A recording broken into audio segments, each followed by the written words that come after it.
Bienvenue mes amis sur cette nouvelle vidéo. Nous sommes le mercredi 22 octobre 2025. Le marché n'a jamais été aussi incertain que ces derniers jours. On doit analyser ensemble l'actualité, bien sûr, c'est le thème de cette vidéo, mais j'ai de grosses nouvelles à vous partager. La première, l'or continue de corriger. Est-ce un signal bullish pour les cryptos? Et de deux, Solana nous prépare un très gros projet. Vous avez bien sûr entendu parler d'Hyperliquide, de Aster. Solana prépare son propre DEX et ça risque d'être explosif. Donc restez bien sûr bien branchés sur l'intégralité de la vidéo.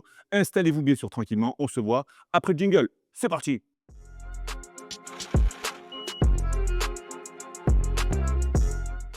On prend les mêmes bien sûr et on repart. N'oubliez pas bien sûr d'activer la cloche une fois que vous vous êtes abonné à la chaîne. Ça ne change pas. Et bien sûr, allez voir la vidéo que je vous ai partagée sur la genèse de Bitcoin. Savez-vous comment Bitcoin a été créé et comment et pourquoi surtout ça a été créé et où va-t-on durant les 10, 20, 30 prochaines années sur les cryptos? C'est ce que vous devez bien sûr savoir avant de continuer à investir. Je ne vous fais pas de cours sur ça bien sûr. Vous êtes assez grand pour le faire tout seul, mais je suis là pour vous accompagner. Je suis là également sur Telegram. Vous cliquez sur ce lien, que vous soyez sur mobile, sur PC, vous me rejoignez directement sur mon canal. Je poste une, deux, trois fois par jour de l'actualité et mon sentiment global du marché. Je partage bien sûr aussi ce qui se passe à l'intérieur de la communauté. Et si tu veux rejoindre la communauté, c'est pas un problème. Déjà, tu nous rejoins sur Telegram. Et de deux, tu nous rejoins directement en téléchargeant ton e-book et tu accèdes bien sûr à ton heure de formation offerte pour commencer dans l'ordre. Parce que oui, je le répète, je le répète, quand on débute en crypto, que ce soit sur les mêmes coins, que ce soit sur n'importe quel projet, on achète pour spéculer, on ne commence pas forcément dans le bon ordre. Donc, c'est très important de commencer dans un ordre bien défini pour éviter bien sûr ces erreurs qui te mettront vraiment des coups dans le foie et qui te pourraient te faire lâcher et te dire finalement, c'est pas fait pour moi, j'ai perdu de l'argent, j'arrête. Commence dans le bon ordre, apprends, découvre avant d'investir. C'est mon slogan, apprendre avant d'investir. Mais il faut être patient et discipliné. Ça, c'est toujours la même chose. Bien sûr, la dernière vidéo, c'était Bitcoin, Ethereum et cette crypto oubliée. Connaissais-tu cette crypto que j'ai partagée sur la dernière vidéo Caspar? Fais-moi ton retour en commentaire si tu en possèdes ou si tu comptes en acheter, suivant bien sûr l'analyse rapide que je t'ai faite. Mais j'attends bien sûr ton analyse sur YouTube. Fais-moi ton retour si tu as d'autres projets aussi comme ça à me partager. Et bien sûr, le top 5 crypto après la chute du marché, parce que je le répète, on partage des cryptos quand le marché chute. On ne partage pas des cryptos quand le marché est euphorique et qu'il est sur des sommets. Non, on est là pour gagner de l'argent tous ensemble. Donc on attaque très rapidement, très rapidement sur Bitcoin, hein, 108 000 $, il a légèrement corrigé depuis le dernier pump et je vais t'expliquer pourquoi Bitcoin et Ethereum ont pumpé, si je puis dire, hier, dans la journée du mardi 21 octobre, pardon. Il y a une nouvelle hein, qui a été annoncée de la part de notre ami Donald Trump et on l'aborde tout de suite. Trump annonce une rencontre avec Xi Jinping, le président chinois, bien sûr. Je te rappelle un petit peu le contexte. Je te l'ai partagé dans cette vidéo où non, c'était ici, pardon. Trump met-il fin au bull run? Je t'explique dans cette vidéo pourquoi tout ça a été, déclenché de la part de notre ami Donald Trump. En gros, il y a une guerre commerciale entre la Chine, entre Shanghai, pardon, entre Pékin et Washington, entre la Chine et les États-Unis. Les Chinois ont presque 60-70 la main sur les matières premières qui servent à développer des puces et cetera pour l'armement pour les États-Unis. Ils ont décidé de taxer tout ça. Trump a réagi en disant: «Ah ouais, tu veux me taxer mon pote? OK, mais moi aussi je te taxe, je te surtaxe, je te mets plus 100 dans la tronche».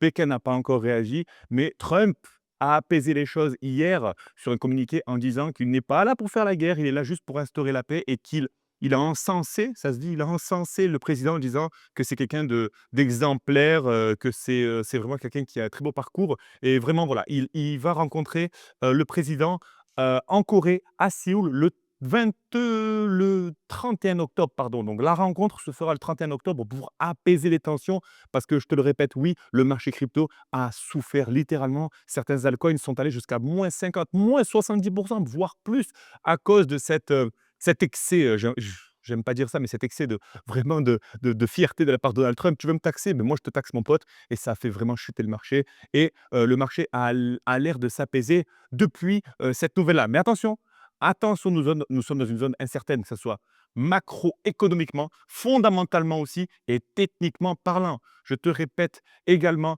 que environ 50 à 60-70 de certains altcoins vont certainement disparaître durant les prochaines années. Donc, tu dois te tourner vers les projets les plus, on va dire, vers les plus gros acteurs du développement de la blockchain. Si tu crois en la blockchain ou si tu spécules, bien sûr, Bitcoin, ça reste le king. Donc, fais-moi ta liste de crypto en commentaire la liste que tu as actuellement. On l'analyse ensemble. Ça fait plaisir. Ça change pas.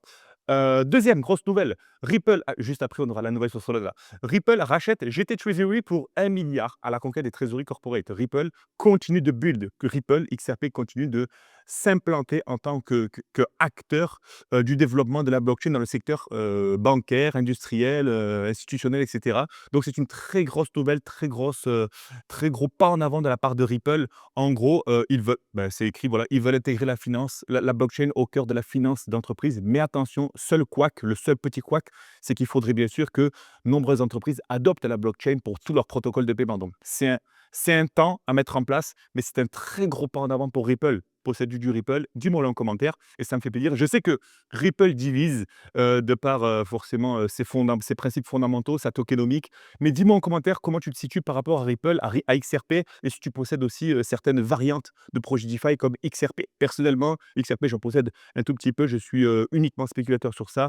Je ne pousse pas le projet non plus sur la Lune, mais je suis plus axé, moi, personnellement, sur les tokens, les cryptos qui sont assez déflationnistes, du style Bitcoin, BNB, Bitensor, etc., etc. Donc parlons-en en commentaire. Parlons-en en commentaire. Moi, j'aime avoir vos retours, les amis.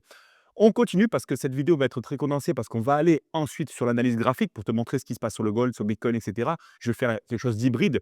Solana, donc Yakovenko, Anatoly Yakovenko, ce beau gosse, le cofondateur de Solana, dévoile un projet de DEX de perpétuel crypto. Donc on a déjà notre ami Jupiter que tu connais certainement, hein, Jupiter pour échanger tes cryptos en passant par la décentralisation avec ton propre wallet, ne pas passer par un exchange centralisé comme Bitcoin, comme Binance, Mex, Bitget, etc. Donc tu vas passer directement outre les lois gouvernementales de chaque pays. C'est très très bien Jupiter. Si tu ne sais pas l'utiliser, dis-moi-le en commentaire et également, et je te partagerai bien sûr je te pourrais te faire une vidéo pour acheter tes premières cryptos, acheter tes premiers meme coins, ça ferait plaisir. Mais notre ami, on aimerait que ce soit notre ami Anatoly Yakovenko, le cofondateur de Solana, a entendu parler, bien sûr, du pump d'Hyperliquid et de Aster et il s'est dit: «Hé les gars, moi aussi je vais sortir mon DEX parce qu'il y en a marre». Hyperliquid et Aster, donc que tu connais certainement, hein. Bon, Hyperliquid, le Hype, cette blockchain avec ce protocole de trading décentralisé, tu peux trader directement sur Hyperliquid, a gagné énormément de parts de marché de la part des traders. Donc les traders font de plus en plus confiance à la décentralisation, au détriment de Solana et bien sûr Hyperliquid et Aster que tu connais aussi, tu as sûrement entendu parler, peut-être trop tard, hein, peut-être trop tard sur Aster. Il est où mon pote Aster? On arrive, on arrive, on arrive. Aster, il est là, 2 milliards de market cap, 1 $ sur Aster. Je pourrais te faire bien sûr une petite vidéo sur Hyperliquid, Aster, ce secteur de trading décentralisé qui connaît un fort engouement. Mais je me dis aussi que, est-ce que c'est pas trop tard aussi pour se tourner vers ça? J'aime parler de ces projets-là pendant qu'ils sont en phase de sommeil et si je t'en ai pas parlé, si je t'ai pas fait un épisode sur ça, c'est parce que je suis pas là pour gratter des vues sur YouTube, mais je suis là pour, tenter de te partager des informations qui me semblent pertinentes parce que c'est moi qui partage ce que je fais. Tu partages mon avis, dis-moi-le en commentaire. Tu ne le partages pas, dis-moi-le également en commentaire. Ça m'intéresse beaucoup. Je te réponds dès que je peux, très rapidement. En tant que chômeur qui se respecte, bien sûr, je te réponds très rapidement. Donc Aster, Hyperliquid ont pris les plus grosses parts de marché dans le trading perpétuel, le trading de futurs, pari à la hausse ou à la baisse d'un actif sans le posséder. Et le cofondateur de Solana, je le répète, il s'est dit: «Moi, je vais sortir mon propre DEX» parce que Solana a beaucoup souffert et beaucoup, bien sûr, d'utilisateurs de Solana se sont tournés davantage sur Hyperliquid et Aster. Bah, encore une fois, je le répète, au détriment de Solana. Et ce fameux Yakovenko s'est dit: «Je vais sortir mon propre DEX qui s'appelle, avec ce nom de zinzin, il s'appelle Percolator». Ça serait le nouveau DEX sur Solana. Il y a encore c'est encore qu'une rumeur, hein, c'est-à-dire qu'il n'y a pas encore de date de sortie confirmée, mais ça s'inscrit dans un contexte où les DEX se développent fortement, en témoignant l'euphorie récente autour d'Aster. Si Solana sort son DEX, c'est sûr que ça pourrait apporter, bien sûr, beaucoup de liquidité sur le marché et bien sûr un retour du king Solana, possiblement sur les sommets. Donc, analysons bien sûr techniquement tout ça et on se voit bien sûr chaque lundi pour analyser techniquement chaque projet, chaque blockchain. Et en parlant de blockchain, on va directement sur DeFi Lama. Désolé, ça me gratte un petit peu le nez, c'est pas éthique. DeFi Lama, pour l'instant, au niveau des TVL, au niveau de l'argent qui est injecté au sein des blockchains et qui circule au sein de chaque blockchain, pas de gros changements. On voit, c'est grâce à ce site qu'on voit l'intérêt ou le désintérêt de chaque blockchain. Donc, on voit qu'Ethereum perd 1% aujourd'hui, Solana, etc. Donc, on voit qu'il y a un léger désintérêt du marché crypto. Et je t'explique pourquoi dans l'analyse graphique tout de suite. Pour finir, avant ça, le grand retour du stacking sur les cryptos, ça c'est très très important d'en parler. Si tu n'es pas encore investisseur, tu souhaites acheter tes cryptos, sache que tu peux les stacker. Si tu en possèdes également, tu peux les stacker. Ça veut dire que tu peux les bloquer sur une plateforme ou sur un protocole et tu gagneras du rendement de l'ordre de 2, 3, 4, 5, voire deux chiffres en pourcentage à l'année. Sachant que actuellement en banque, excusez-moi si j'ai pas les chiffres exacts, je ne suis pas là pour juger, mais on est quoi? De l'ordre de 2-3%, peut-être moins, peut-être plus, je ne sais pas. Ça veut dire que si tu bloques 10 000 € sur un compte épargne, tu gagnes 2-3% par an de cette somme, ça fait 200-300 €. C'est mieux que rien, c'est mieux que rien, mais sachant qu'on imprime de l'argent à volonté, forcément ton pouvoir d'achat baisse, par rapport à l'inflation et c'est ça qui est compliqué et on s'en sort pas. On se demande comment on fait pour gagner de l'argent en France, à part le placer en compte épargne et acheter un appartement et le louer et se battre avec son voisin et aller en garde à vue parce que tu as voulu sortir de ton tu voulu sortir, ton locataire qui paie pas son loyer depuis 6 mois. C'est compliqué en France, c'est compliqué. Le stacking, c'est une alternative pour générer de l'argent en crypto sans rien faire, en restant totalement passif. C'est ce qu'on appelle les investissements passifs. Comment ça se passe? Je peux te faire une vidéo sur ça, donc dis-moi en commentaire si le stacking t'intéresse. Tu m'écris stacking en commentaire et je te partage ça avec plaisir. Ça me fait vraiment plaisir. Voilà, moi je suis là pour vous apporter mes lumières. Le premier, bien sûr, la première crypto à stacker, c'est Ethereum, bien sûr, Solana, Cardano, BNB. Faut savoir que Ethereum a été créé pour être stacké à la base. Ethereum n'est pas un token qui est spéculatif comme Bitcoin. Ethereum, ça a été créé pour que les personnes qui en achètent, à l'époque, c'était de l'ordre de quelques dollars, quelques euros, il fallait le stacker pour contribuer au développement, à la sécurité du réseau, de la blockchain. Et c'est comme ça que ça a fonctionné, c'est comme ça que ça fonctionne. Donc les personnes qui achètent de l'Ethereum et qui se disent j'aimerais bien qu'il monte à 15 000 $, c'est pas un token purement spéculatif Ethereum, c'est un token d'utilité. Dites-moi en commentaire encore une fois ce que vous en pensez, mais selon moi, Ethereum, c'est pas un token d'utilité. Si tu possèdes de l'Ethereum et si tu te demandes aujourd'hui, j'attends qu'il monte à 10 000, il faut te demander pourquoi tu attends qu'il monte à 10 000, quels seraient les catalyseurs qui feraient monter Ethereum à 10 000. Parlons capitalisation, parlons tokenomique, parlons utilité, parlons activité réseau. Il y a beaucoup d'éléments à prendre en compte avant de se dire juste j'achète, j'attends que ça monte. Comprends. Et tu verras que du moment où tu comprends, la route s'ouvre à toi et tu te dis ok, je comprends, je gagne un peu, mais régulièrement. C'est bien ça le secret du gain en crypto. Donc l'Ethereum, c'est le pilier du rendement. Sache que 30% des Ethereum en circulation sont verrouillés. Ça veut dire qu'ils sont stackés. S'ils sont stackés, ils ne peuvent pas être vendus, donc il n'y a pas de volatilité qui se crée. Donc forcément, ben, le prix pourrait logiquement continuer de monter par rapport aussi à l'inflation du token, si elle reste régulée. Solana, la rapidité paye entre 7 et 9 par an sur Solana. Ça veut dire que si tu as 1 000 $ de Solana stacké, tu peux espérer gagner entre 7 et 9 de rendement par an sur Solana. Donc, si tu veux encore une fois stacker tes cryptos sur Solana, sur Jupiter, peu importe, sur certains protocoles, dis-moi là en commentaire, je t'explique comment on le fait à travers une vidéo. Ça me fait vraiment plaisir. Pendle aussi, donc ça, on va en parler plus tard dans une autre vidéo, mais sache qu'Ethereum, Solana, BNB, etc., tu peux les stacker. Tu peux aussi mettre en stacking ton Bitcoin, ce qu'on appelle du lending. C'est à peu près pareil. Donc, je te fais une vidéo sur ça quand tu veux et voilà, quand tu veux, tout simplement. Allons directement sur l'analyse technique très, très, très rapide. Le gold, pardon, le gold a fortement corrigé et allait quasiment mécher aux 4 000 $. C'est très important de voir le gold, donc les investisseurs qui se tournent davantage sur l'or, hein, l'or, je te parle de l'or physique, l'or indice, c'est très important. Ça nous donne bien sûr la température, le sentiment global du marché. Plus il y aura d'investisseurs sur l'or au détriment des devises, dollars, euros, pound, livres sterling, etc., plus ça donnera un sentiment de peur sur le marché. Ça voudrait dire que les investisseurs, les grosses, grosses, grosses baleines, fonds d'investissement, se tournent davantage sur la valeur refuge. Et en parlant de valeur refuge, on a également Bitcoin. Donc certains disent que les liquidités qui sont sur l'or se déversent gentiment sur Bitcoin. C'est ce que j'espère. Bon, je n'ai pas d'outils spécifiques qui me permettent de savoir si les liquidités se transvident d'un actif à l'autre. Mais tout ce que je sais, c'est que si les liquidités sont de plus en plus agitées sur l'or, ça veut dire que forcément Bitcoin devient aussi une valeur refuge. On pourrait bien sûr voir Bitcoin continuer de prendre davantage de parts de marché. Donc, si le l'or corrige, c'est pas très, très grave. Ça pourrait également dire que les liquidités se tournent vers le marché crypto. Donc, surveillons le marché crypto. J'espère que vous en savez plus grâce à ça. Très rapidement, la total market cap reste au-dessus des 3 500 milliards de market cap. Ça, 3 500 milliards de market cap, donc ça ne change pas. Surveillons les 3 500 milliards de market cap sur la total market cap. l'ensemble des cryptos. Et pour Bitcoin, très rapide, analyse très, très, très rapide. On avait dit que je surveillais la résistance des 111 237 $. On ne l'a pas cassé. On est venu mêcher très rapidement ici.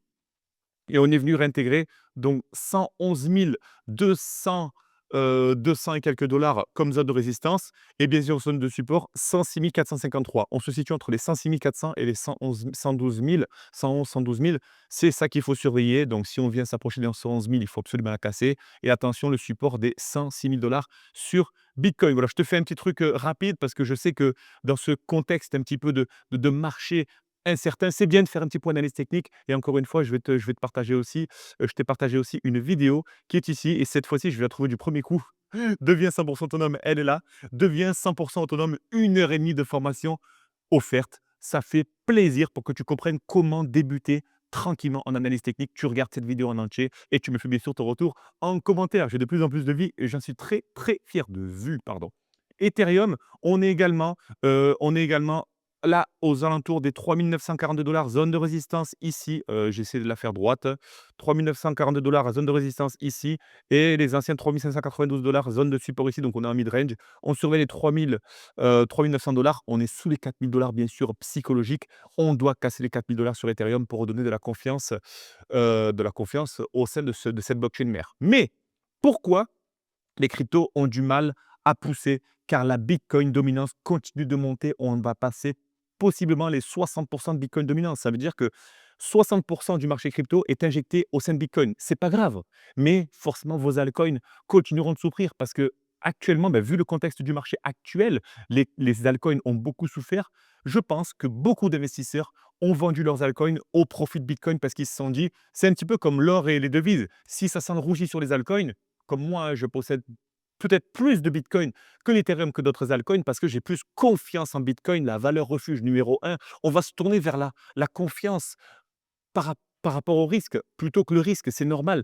Donc si la Bitcoin dominance monte, c'est pas bon pour les altcoins, ça fait moins de liquidité sur les altcoins forcément et les prix ne pumperont pas d'ici là. Donc c'est pour ça qu'il faut analyser les projets. C'est dans un marché baissier, dans un marché incertain, dans un marché de doute qu'il faut analyser les projets et tu me rejoins directement sur Telegram. Tu cliques ici, je viens de te partager, tiens la Fed là, pourquoi aussi il y a eu une grosse nouvelle par rapport à hier. La Fed ouvre la porte aux cryptos et ça, c'était un bon catalyseur par rapport à hier aussi avec, la rencontre, prévue, avec, Trump et le petit message du matin avec le petit like en disant que ce soir à 20 h, je partage la vidéo sur YouTube et voilà, ça me fait plaisir. Deuxième chose, troisième, quatrième chose avant de te quitter, le 29 octobre, je te ferai bien sûr un rappel d'ici, samedi prochain. Le 29 octobre, il y aura la décision de la Fed, la Banque centrale américaine, sur les taux d'intérêt directeurs des banques. Ils sont censés être revus à la baisse. Ça voudrait dire que ça pourrait être bullish pour le marché crypto. Mais s'ils sont maintenus, hein, si ça peut venir arriver, ça pourrait mettre un gros coup de froid sur le marché crypto. Deux gros rendez-vous cette fin de mois, le 29 octobre. La décision de la Fed sur les taux d'intérêt, ça serait à 20 h, il me semble, française. Et deuxièmement, le 31 octobre, Trump va rencontrer le président chinois pour parler des tarifs douaniers imposés. Donc le 29 et 31 octobre, 2 dates à ne pas rater, sans parler bien sûr des projets qui se développent, et des catalyseurs sur XRP, sur Solana, et cetera. Voilà. J'espère que cette vidéo t'a plu. En tout cas, moi, je prends toujours un plaisir à partager tout ça. Je le fais quotidiennement, je le fais, hebdomadairement, mais je le fais maintenant avec une caméra, donc ça me fait très, très, très plaisir et je suis aussi très fier de votre parcours au sein de la communauté. Merci pour votre confiance et bravo pour votre engagement et vos efforts. Et toutes les personnes qui ne sont pas encore au sein de la communauté, vous y êtes actuellement au sein de la communauté YouTube. Mais si vous voulez aller plus loin, bien sûr, vous venez directement en bio pour télécharger votre ebook et accéder à 1 heure de formation offerte. Vous pouvez bien sûr rentrer en contact avec moi pour discuter stratégie, objectifs, etc. Et moi, je suis là pour vous aider. Je suis là pour qu'on avance ensemble, mes amis, et qu'on profite ensemble de ce bull run. Sur ce, j'espère que vous allez passer une excellente soirée, que vous en savez un peu plus chaque jour grâce à moi et je vous souhaite un très bon appétit si vous êtes à table, une très bonne soirée, le bonjour à toute la famille, ça change pas et on se voit samedi sur les opportunités crypto parce que si le marché continue de baisser, il y a des opportunités qu'on pourrait saisir. À très vite mes amis, portez-vous bien. Ciao.